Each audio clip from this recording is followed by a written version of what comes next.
Assalamualaikum, Doctor. My name is Asrita Ali, and I'm a student in international business. Sorry, not very clear.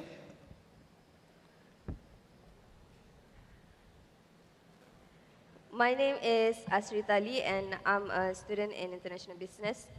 I would love to ask your opinion in sex education, where it is quite a little bit sensitive in our country, as well for the student. So in your opinion, Doctor, if the subject had been hailed, what is the duty of a Muslim as a professional other than just teaching? And also, what is the duty of a Muslim as a professional, as a student? Sister, can you speak a bit slowly and loudly? Can you repeat the question slowly and loudly? Even the microphone, I cannot hear your voice clearly. Okay. Can you hold the microphone close to your mic, to your mouth, please? Okay. Hello? Yes, that's better. Okay. Okay.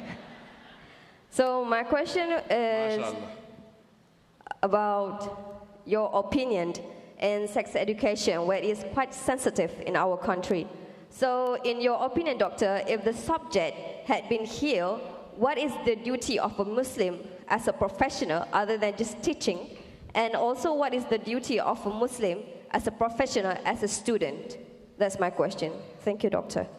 The sisters asked the question that if there is sex education, then what is duty as a Muslim?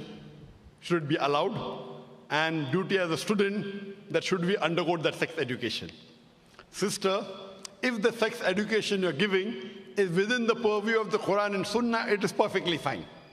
But if it is outside the purview of Quran and Sunnah, it is prohibited. Now let me explain to you my answer. That sex education, I'm a medical doctor. Sex education is a vast terminology.